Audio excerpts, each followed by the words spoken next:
అదే RTV app వార్తల్ని క్షణాల్లో చదివే అవకాశం ఉంటుంది. ఒక న్యూస్ పేపర్, ఒక టెలివిజన్ ఛానల్ మీ చేతుల్లో ఎప్పుడూ ఉంటాయి. Modi down down, Modi down down, BJP down down, BJP down down, BJP down down. Modi కక్షపూరిత వైఖరి నశించాలి, మోడీ కక్షపూరిత వైఖరి నశించాలి. కేంద్ర ప్రభుత్వం ఉండి వైఖరి నశించాలి, కేంద్ర ప్రభుత్వం ఉండి వైఖరి నశించాలి. BJP down down, BJP down down. Congress జిందాబాద్, కాంగ్రెస్ జిందాబాద్. ప్రేమ్ సాగర్ గారి నాయకత్వం వర్ధిల్లాలి, ప్రేమ్ సాగర్ గారి నాయకత్వం వర్ధిల్లాలి. కేంద్ర ప్రభుత్వం వంటి వైఖరి నశించాలి.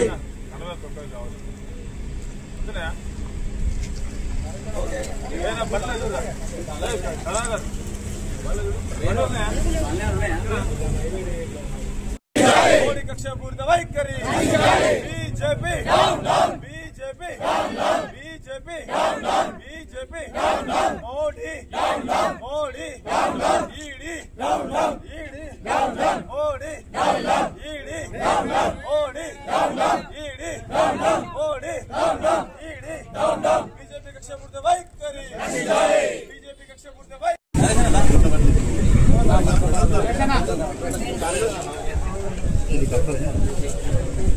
జై కాంగ్రెస్, జై కాంగ్రెస్, జై కాంగ్రెస్, జై కాంగ్రెస్, జై కాంగ్రెస్, జై కాంగ్రెస్.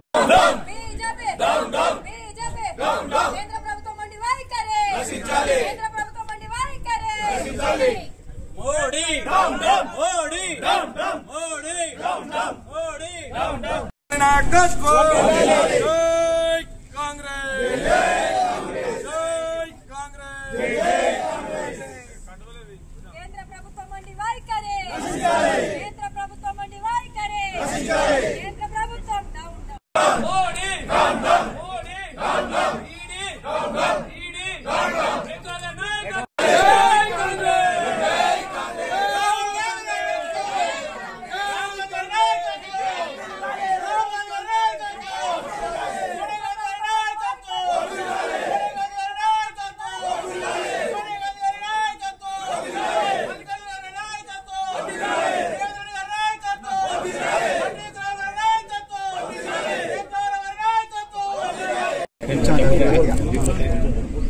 అన్న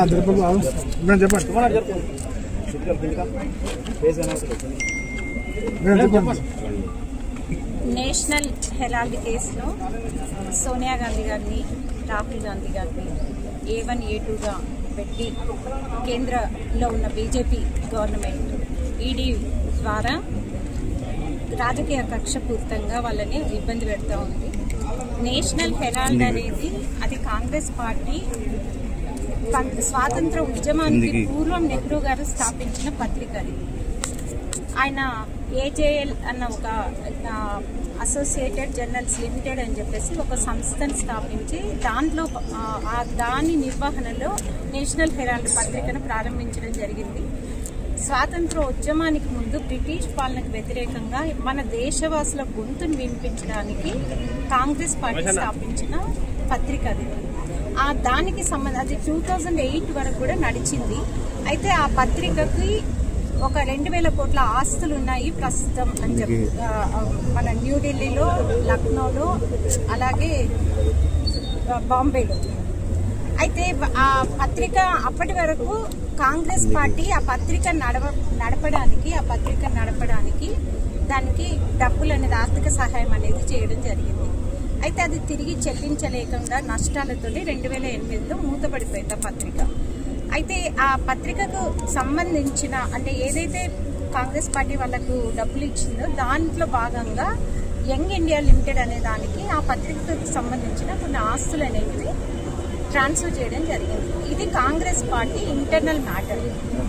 అయితే దీంట్లో అవకతవకలు జరిగినాయని ఎంపీ సుబ్రహ్మణ్య స్వామి కాంగ్రెస్ పార్టీ మీద అంటే దీన్ని కోర్టుకు తీసుకొని రావడం జరిగింది. అయితే అది కాంగ్రెస్ సంబంధించిన నేషనల్ హెరాల్డ్కి సంబంధించిన ఏజేఎల్ లిమిటెడ్ అది వేయలేదు కేసు. బీజేపీకి సంబంధించిన ఒక ఎంపీ సుబ్రహ్మణ్య స్వామి కేసు వేసింది. అది కాంగ్రెస్ పార్టీ అంతర్గత వ్యవహారం. ఆ ఆస్తులు ఏవైతే ఉన్నాయో అది కాంగ్రెస్ పార్టీకి చెందిన ఆస్తులు. అవి ఈ యంగ్ ఇండియా లిమిటెడ్ అనేది కూడా ఒక అది ఎలాంటి అంటే అది దానికి కూడా దీని క్రయ విక్రయ అధికారాలన్నిటివి లేవు. అది ఒక నాన్ ప్రాఫిటబుల్ ఆర్గనైజేషన్. అయితే ఒక కాంగ్రెస్ పార్టీ ఇంటర్నల్ మ్యాటర్స్ లో కల్పించుకొని దాంట్లో సోనియా గాంధీ గారిని కానీ రాహుల్ గాంధీ గారిని కానీ ఇబ్బంది పెట్టాలి, కాంగ్రెస్ పార్టీని ఖతం చేస్తే ఇక అసలు ఈ దేశంలో వాళ్ళకి ప్రతిపక్షం అనేది ఉండదు అన్న భావనతోని వాళ్ళని ఇబ్బంది పెడతా ఉన్నారు. అయితే దీన్ని ఆధారంగా చేసుకొని ఈడీ ఏం చేస్తుందంటే ఆ నేషనల్ హెరాల్డ్కి సంబంధించిన ఆస్తుల్ని మొత్తం అది స్వాధీనం చేసుకోవాలని చూస్తుంది. ఇప్పటికే బాంబేలో ఉన్న నేషనల్ హెరాల్డ్ ఆఫీస్ ఏదైతే ఉందో దానికి అది రెంట్కి ఇచ్చిన అవన్నీ కూడా ఆ రెంట్స్ అన్ని ఈడీనే మాకే చెల్లించాలి అని చెప్పడం జరిగింది. ఏజేఎల్ సంస్థకు చెందిన 700 కోట్ల ప్రాపర్టీస్ ఆల్రెడీ ఈడీ స్వాధీనం చేసుకుంది. అయితే ఇది కాంగ్రెస్ పార్టీ దగ్గర అసలు డబ్బులు అనేటివి ఉండొద్దు, వాటికి ఆస్తులు అనేటివి ఉండొద్దు అని చెప్పేసి ఒక కక్షపూరితంగా చేస్తున్న పని ఇది. ఇప్పుడు మరి బీజేపీకి కూడా ఆర్ఎస్ఎస్ సంస్థకి ఎన్నో దేశవ్యాప్తంగా వాళ్ళకు కూడా ఎన్నో ఆస్తులు అనేటివి ఉన్నాయి. మనం ఢిల్లీలో చూస్తే బీజేపీ ఆఫీస్ 7 స్టార్ ఆఫీస్ కట్టుకున్నారు వాళ్ళు. మరి ఒక పార్టీగా వాళ్లకు ఆస్తులు ఉండొచ్చు, కాంగ్రెస్ పార్టీకి సంబంధించిన ఆస్తులు అనేటివి పూర్తిగా జప్తు చేసుకోవాలి, స్వాధీనం చేసుకోవాలి అని చెప్పేసి కుట్రపూరితంగా వ్యవహరిస్తుంది.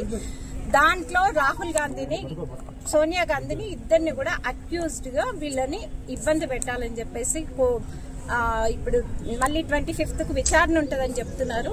మొట్టమొదటిసారి వాళ్ళని A1 A2గా వాళ్ళని చేయడం జరిగింది, వాళ్ళ మీద కేసులు పెట్టడం జరిగింది.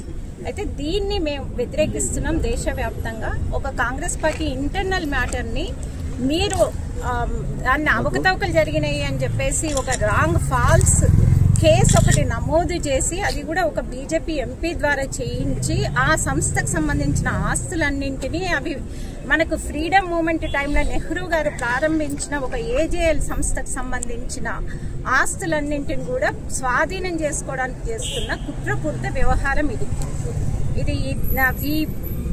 దానికి వ్యతిరేకంగా మేము దేశవ్యాప్తంగా ఇవాళ ధర్నాలు అనేటివి చేస్తున్నాం. రేపు హైదరాబాద్లో ఈడీ ఆఫీస్ ముందు దీని గురించి నిరసనలు చేయడం అనేది జరుగుతుంది.